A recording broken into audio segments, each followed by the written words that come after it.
Meu nome é Luísa Pinheiro, ela é a Milana Sabino e nós somos acadêmicas de medicina. Nós estamos no trabalho da escutativa de iniciação científica e humanidades médicas. E o nosso tema é sobre uma análise das transfusões sanguíneas no estado do Pará. Então, é um tema de extrema relevância, estamos muito felizes de receber. Estamos entrevistando hoje o Dr. Paulo Bezerra, ele é o presidente do Hemopa. E nós temos algumas perguntas para o senhor. A gente viu na nossa pesquisa que nos últimos meses, até no último ano, o Hemopa ele teve um crescimento muito expressivo das doações. Então, quais ações ou campanhas o senhor considera mais responsáveis por esse avanço e quais medidas o senhor acha que vão garantir essa manutenção a médio e a longo prazo? Perfeito. Muito bom a gente poder abordar esse assunto, dessa transformação que tem acontecido no Pará da hemoterapia e da hematologia. E a gente começa assim, logo no início da gestão, há 7 anos atrás, mais ou menos, 2019, nós criamos 2 eixos aqui em termos de orientação de como conduzir essa transformação e o desenvolvimento da Hemopa, que é a questão da infraestrutura e o de desenvolvimento. A infraestrutura estaria ligada, assim, logo quando nós assumimos, fazer uma grande reforma em toda a parte física da Hemopa, não só Belém, mas todas as nossas 8 unidades distribuídas no estado do Pará. Precisava haver melhoria de infraestrutura, ampliação de áreas, principalmente de coleta, que estavam defasadas. E essa melhoria trouxe para todas as nossas unidades existentes um grande avanço e contribuição em termos de aumento até de coleta de sangue, em termos das doações, que justamente a infraestrutura ajudou a desenvolver. E o desenvolvimento, que seria o quê? A expansão e a descentralização da coleta e do atendimento transfusional. Ao longo desses 7 anos, nós inauguramos 24 agências transfusionais em todo o Pará, em várias regiões, no sul do Pará, no leste, no oeste. Inclusive, no meio da ilha do Marajó, nós temos uma agência transfusional do Hemopa hoje funcionando, que é uma das grandes coisas, um dos grandes avanços, chegar sangue com qualidade, seguro, no municípios tão distantes, e que havia muita perda de vidas por causa da falta do sangue e da transfusão. Levava, às vezes, 24 horas para chegar ali à distância. E hoje o Hemopa está presente. E a outra grande eixo de desenvolvimento seria a descentralização dentro da região metropolitana, que nós fomos lá para o Shopping Metrópolis, que foi um dos grandes ganhos para o Hemopa, em termos de aumento de coleta de sangue, e isso proporcionou. Então, esses 2 eixos garantiu esse desenvolvimento e esse crescimento do Hemopa, que tem sido praticamente a taxa de 10% a cada mês em relação ao ano anterior. Então, isso é muito significativo para nós. Com certeza.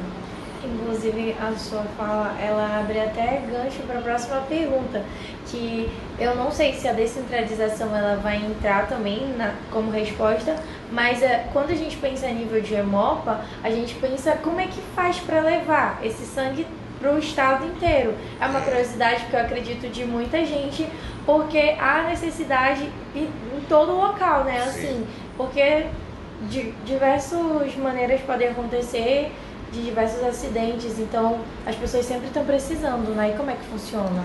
Exatamente, isso é uma excelente pergunta que você está fazendo. O Pará é o pior estado da logística, é o mais complexo de todos da federação, né? Nossa. Então, isso é muito importante. A nossa descentralização está da seguinte forma: em determinados polos do estado, nós temos uma unidade de coleta, um hemocentro regional ou um hemonúcleo, que são unidades onde existe a coleta verdadeiramente desse sangue. Então, a logística o Hemopa é responsável por todo o atendimento 100% do SUS, toda a rede hospitalar do Pará, né, seja lá em que município for que tenha um leito SUS, o Hemopa é responsável por essa transfusão. Então, o Hemopa, através das suas 8 unidades, ela cobre determinadas regiões e municípios onde há necessidade desse sangue chegar. Todo o sangue coletado nessas 8 unidades, amostras vêm para Belém, para que seja feita toda a sorologia, todo o controle de qualidade desse sangue. E a partir daí, sangue lá nessas unidades estão liberados. E assim as demandas são atendidas através dessa rede hospitalar nos municípios. Por exemplo, no sul do Pará, Marabá, abastece Parauapebas. E nós temos as agências transfusionais nesses pontos, ou dentro de um hospital municipal, ou dentro de um hospital regional, né, ou numa unidade de saúde que precisa de transfusional. E nós temos uma unidade lá. Ao todo, hoje, com as 24 que nós inauguramos, nós estamos com mais ou menos umas 70 agências transfusionais espalhadas pelo estado, com esse suporte do Hemopa. E a logística é muito grande. porque ela é aérea, ela é terrestre, ela é fluvial, então é uma coisa continental. E eu sempre comento aí fora, quando eu vou para essas reuniões, que a logística do Pará tem essa complexidade, mas mesmo assim conseguimos manter, né, essa complexidade do atendimento da necessidade nos centros onde existe justamente essa necessidade de fazer uma transfusão através de cirurgias ou de tratamentos, né? E aí a gente também tem as unidades móveis, né? E campanhas externas também para essas transfusões. E aí a gente queria saber como a Fundação ela define essas prioridades geográficas para essas ações e quais são exatamente as barreiras logísticas que impedem essa descentralização assim, completa da hemorrede. Porque eu acredito que seja também um trabalho contínuo para chegar até esse ponto, né? Sua pergunta é muito importante, que vai me dar a oportunidade de falar uma coisa que eu gosto muito. O Hemopa chegou em municípios que nunca tinham participado de doação de sangue. Então, ao longo desses anos, nós temos aí incorporado mais ou menos uns 30, 40 municípios novos que nunca tinham participado. E cada vez que eu ia num município bem distante inaugurar uma agência transfusional, mas não tinha coleta, mas tinha agência, porque ela seria abastecida por algum outro centro, eu sentia que a população dizia: e quando é que vai ser a coleta? E quando é que vai ser a coleta? Então havia essa ansiedade da população por querer doar sangue. E isso foi muito cativante. Então, não temos condições de abrir postos de coleta em todas essas unidades, porque a complexidade justamente de trazer aquela amostra para cá é muito complexa. Mas nós poderíamos criar um calendário de campanhas externas nesses municípios.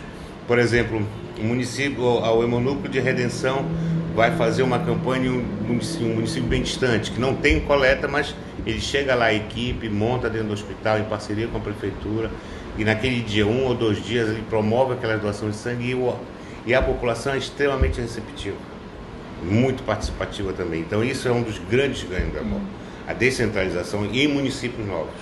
O Hemopa fazia muito dentro só daqueles municípios onde ele estava presente, mas a partir daí ele passou a ir com esta equipe daquela unidade e ir ao município vizinho ou um pouco mais distante fazer a participação dessa população. Tem sido extremamente constante. Talvez seja essa taxa de 10% que a gente tem mantido ultimamente nesse crescimento do Hemopa e cada vez mais conseguindo abranger a cobertura. Acaba sendo uma ação tanto da própria fundação, né, quanto da solidariedade da população, que também é uma coisa que é muito importante. Mas é justamente por isso, essa descentralização. E à medida que eu chegava em um município e sentia a população extremamente receptiva, quando vai ser a coleta, então a gente via que a participação do paraense é solidária. Existe essa cultura, não tem a menor dúvida. Eu sou testemunha disso, de ver essa solidariedade, essa querer participar. Eu quero doar sangue, então isso é muito interessante. A gente percebe também o estímulo até mesmo nas redes sociais, influenciadores incentivando hoje em dia muito, né? É bem interessante isso, porque a gente vê tanta gente influenciando coisa ruim, então por que não influenciar para algo bom? Né? E é uma das coisas que nós investimos muito nessa questão da rede social. A Hemopa precisava participar disso.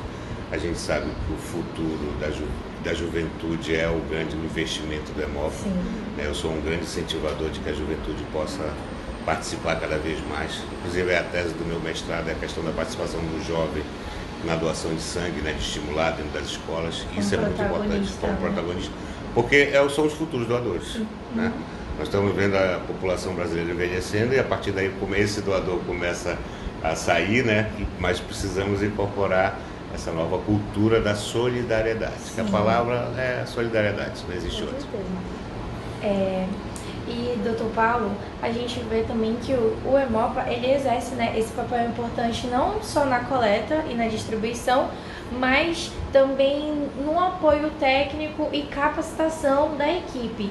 E aí a gente queria saber também como que o Hemopa ele consegue desenvolver esse apoio, essa capacitação e atualização dessa equipe, desses profissionais, para que esse serviço ele consiga ser cada vez mais efetivo e tendo uma qualidade melhor e um resultado melhor. Existe uma permanente preocupação nossa de estar presente nessas unidades do interior, nessa capacitação de cada unidade, seja lá ou de uma unidade de coleta ou uma agência transfusional em algum outro município. Nós temos uma rede de auditores que participam dessa capacitação, viajando e participando desse movimento, para que a gente possa dar sempre esse suporte e a atualização justamente do nosso serviço. Isso é um trabalho muito complexo, né?